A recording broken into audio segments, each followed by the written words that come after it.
ගෙදර ඉඳන්ම අමතර ආදායමක් උපයන්න පුළුවන් ස්වයං රැකියාවක් ගැන ඔබ හිතනවද?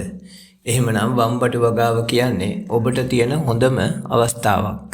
වම්බටු කියන්නේ වෙළඳපොලේ නිතරම හොඳ ඉල්ලුමක් තියෙන එළවලුවක්. අද level up සිංහල වලින් අපි කතා කරන්නේ ඊටාම පුංචියට වම්බටු වගාවක් පටන් අරගෙන සාර්ථකව අස්වැන්න නෙලා ගන්නා තෙක් පියවරෙන් පියවර නිවැරදිව කරගන්න ආකාරය. 1. බීජ සහ තවාන් පාලනය. සාර්ථක අස්වැන්නකට රහස තියෙන්නේ හොඳ බීජ තෝරා ගැනීම මතයි.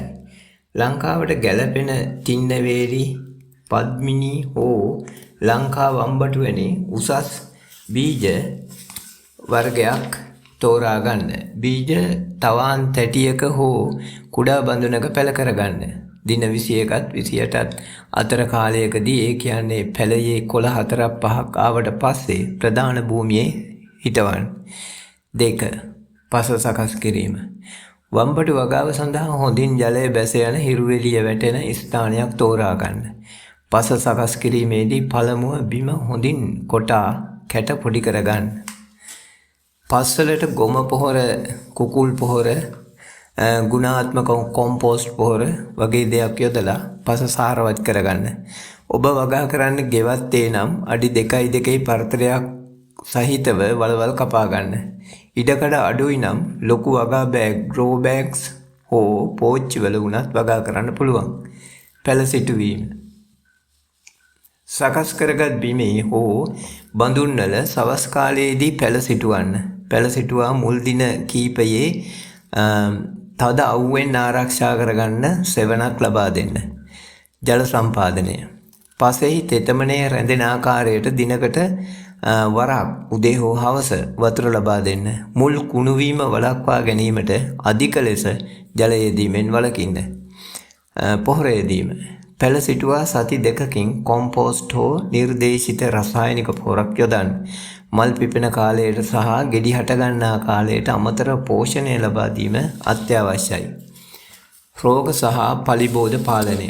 වම්බටු වගාවේදී එන ප්‍රධානතම අභියෝගය තමයි රෝග පාලනය. එහෙම කිව්වම බය වෙන්න එපා. රෝග පාලනය කරන හැටිත් මේ දැන් කියලා දෙනවා. කරල් සහ දළු විදින්නා. වම්බටු වගාවට එන ලොකුම හතුර තමයි මෙයාලා. මේක පාලනය කරන්න හානියටපත් වූ දළු සහ කෙඩි කඩලා විනාශ කරන්න. කොළ හකුලන කෘමීන්. කොළ යට ඉන්න කූඩිත්තන් සහ පැලමැක්කන් නිසා කොළ හැකිලීම සිදු වෙනවා. ස්වාභාවික ප්‍රතිකර්ම. කොහොඹ තෙල් මිශ්‍රණය, සබන් වතුර හෝ දුම්කොළ සාරය දින 3න් 3ට ඉසින්න. ඒත් එක් දවසක කොහොඹ තෙල් මිශ්‍රණය යෙදුවොත් දින 3කට පස්සේ සබන් මිශ්‍රණය යොදන්න. මෙහෙම දින 3න් 3ට යෙදීමෙන් මේ කෘමීන් පහසුවෙන් පාලනය කරන්න පුළුවන්. අස්වැන්න ලෙනීම සහ වෙළඳපොළ. පැල හිටවල මාස 2.5-3ක් යද්දී ඔබට පළමු වම්බටු අස්වැන්න නෙලා ගන්න පුළුවන්. එක වම්බටු ගසකින් මාස කීපයක් යනකම් එක දිගටම අස්වැන්න ලැබෙනවා. ඉතින් තමන්ගේම කියලා ස්වයං රැකියාවක් විදිහට අද වම්බටු වගාව පටන් ගන්න. වෙළඳපොළ. වම්බටු වලට ගමේ සහ නගරයේ හොඳ ඉල්ලුමක් තියෙනවා. ගමේ කඩවල් වලට දාන්න පුළුවන්. පොළට දෙන්න පුළුවන්. නගරයේ හෝටල්, රෙස්ටොරන්ට්ස් වලට දෙන්න පුළුවන්. ඉතින් හොඳ වටිනාකමකුත් තියෙනවා. ලේසියෙන් කරන්නත් පුළුවන්. එහෙනම් පටන් ගමු.